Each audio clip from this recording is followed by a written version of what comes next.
Hi, everyone. Welcome. Right here on the table next to me is a 15 kilowatt peak power pulse laser I built from household items.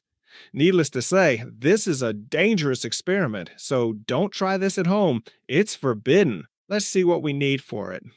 We need aluminum foil, which you've seen in many of my experiments. It's a very useful tool. We need plastic wrap for it, and the most important part is this rail. This kind of rail is typically used as a bottom track for furniture. So if you have a cabinet with a sliding door, the bottom roller runs on a rail like this. I'll say it again. This is a dangerous experiment. You must not repeat it at home. I think there's quite a lot to learn from this experiment. I've sketched these out on my whiteboard, so I'll bring the camera closer and show you everything in more detail. Based on this, I built my own little pulse laser. Here on the vertical axis, you can see the energy. There's higher energy here and lower energy over here. If we have a material, like nitrogen, the outer electrons of nitrogen can be raised to a higher energy level by adding external energy. So you can raise it from an E1 level to an E2 level. This requires an input of energy, and then once we stop supplying that energy, the electrons don't stay at this higher energy level, but instead fall back down, and as they fall back, they emit photons. When the electrons return to a lower energy level, there will be a change in the energy level of the electrons. And with this formula, you can calculate the frequency of the photons produced. But we usually don't talk about the frequency of light, but rather its wavelength. With this formula, you can calculate the wavelength of the light. This here is the speed of light, and this is the frequency of the light. In our case, we will be using nitrogen. This is the kind of light used in those LED lamps that can be used for checking money.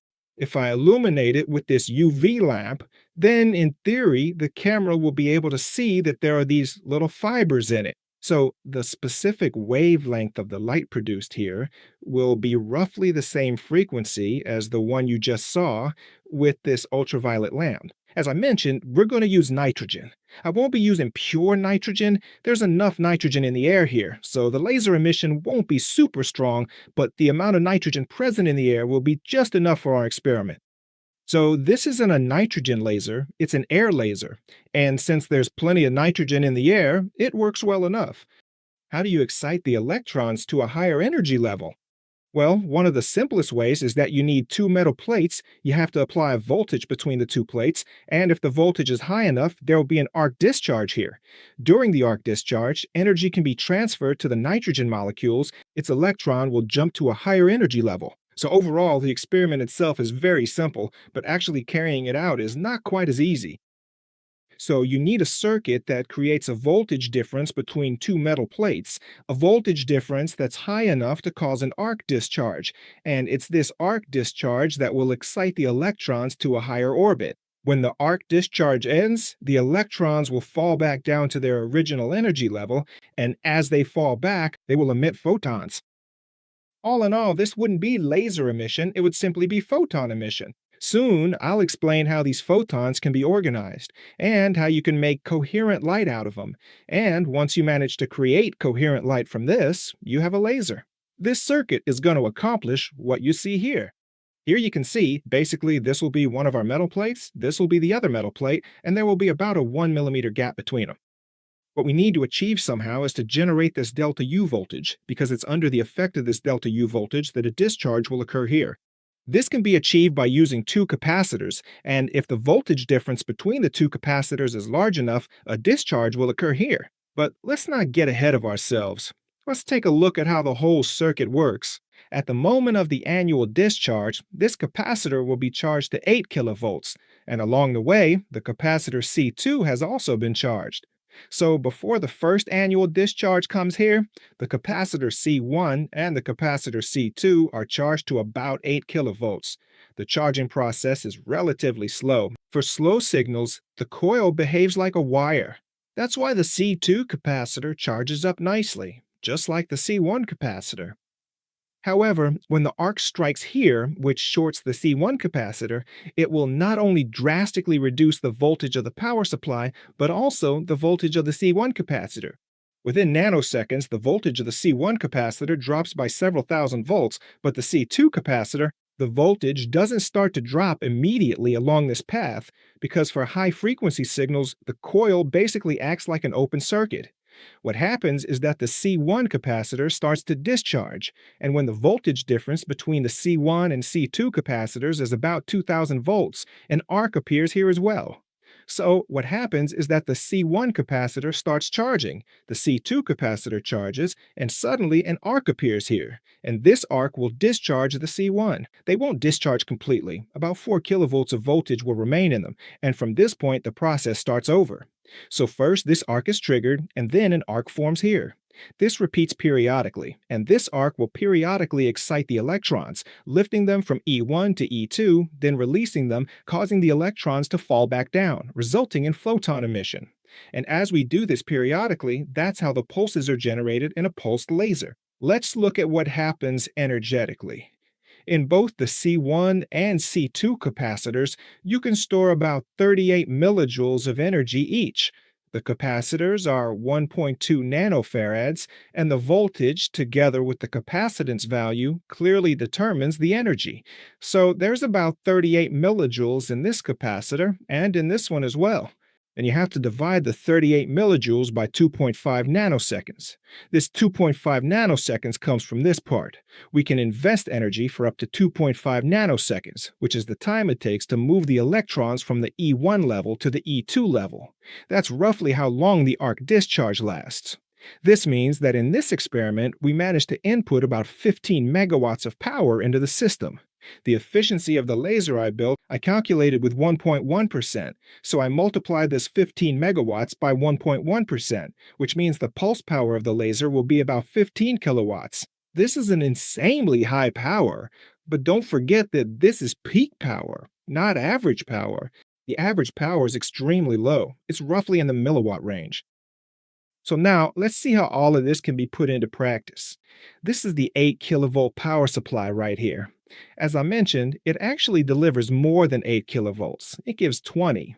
This will be limited by this spark gap, the 4 millimeter spark gap.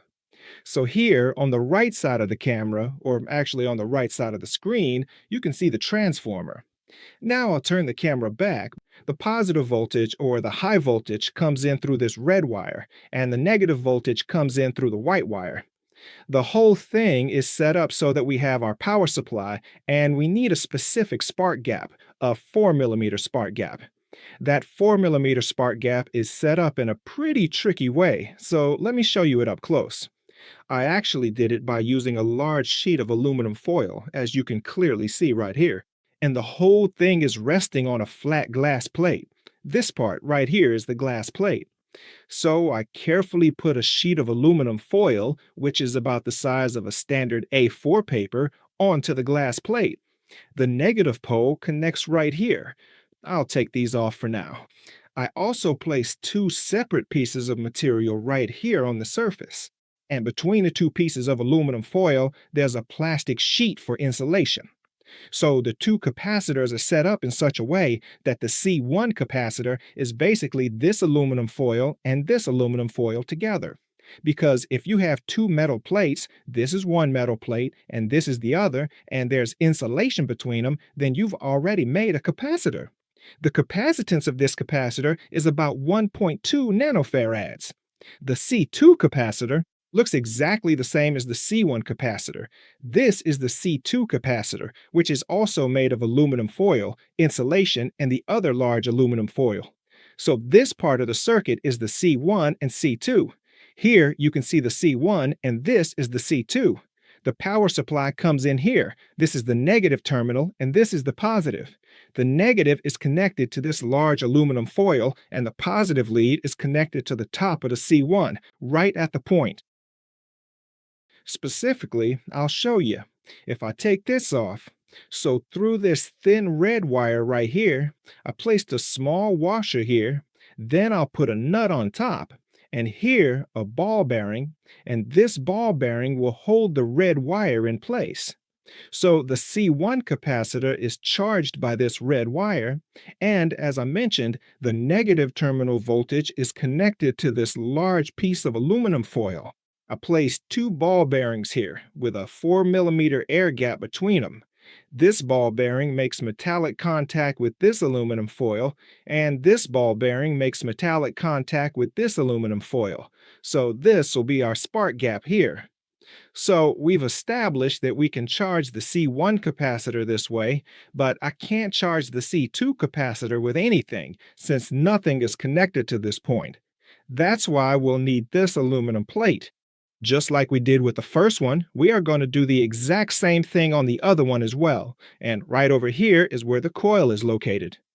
I am going to carefully set the specific distance between these two aluminum profiles to exactly 1 millimeter, and that is going to create the 1 millimeter spark gap right here in this spot. And here is the coil once again. This particular coil is designed to connect the C1 capacitor directly to the C2 capacitor to complete the circuit. And we're practically almost done. These two straws are used to adjust the distance between the two aluminum profiles.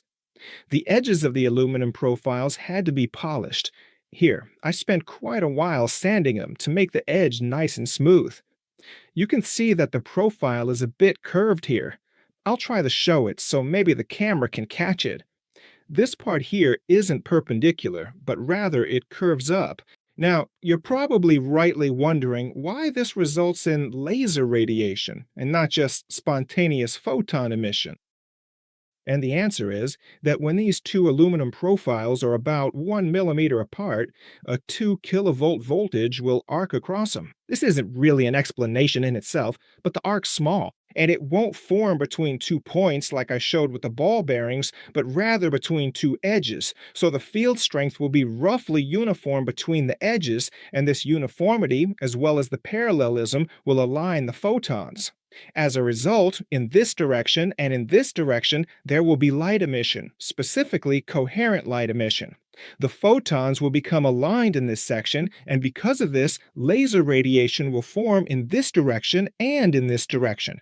The edge of this is really straight, and after a bit of polishing, I was able to make it so that the arc discharge doesn't form just between 2 points, but along a nice long edge. Even after polishing the edges like this, there'll still be points where the arc breaks through. So you'll see that there might be, say, 10 little arcs here up to the camera, 5 over here, and another 10 here. But overall, that's already enough to align the photons. And as a result, coherent light emission forms, and the laser beam is created.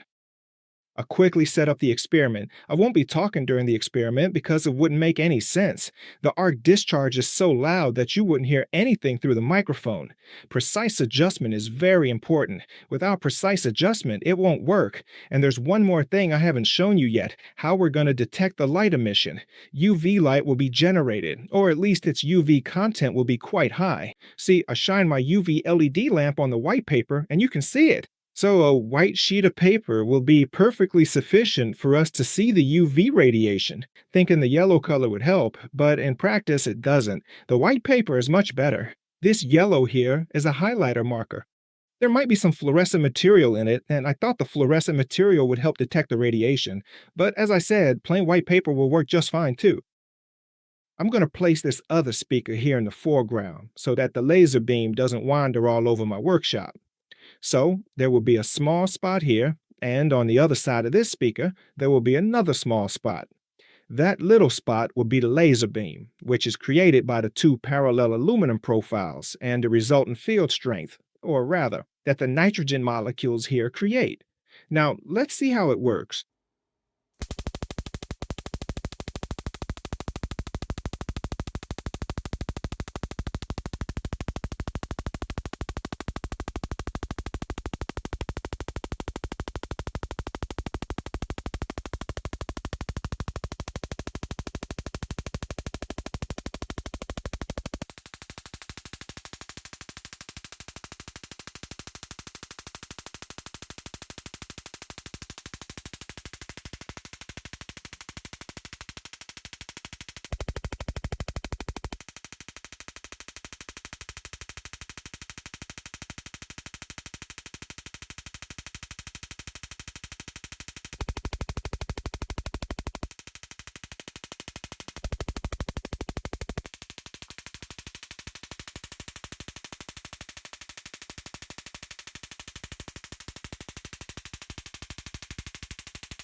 You have to realize that with DIY tools, you can only build a DIY level laser. A few months ago, I wouldn't have thought I'd be able to make a laser from scrap right here on my workshop table.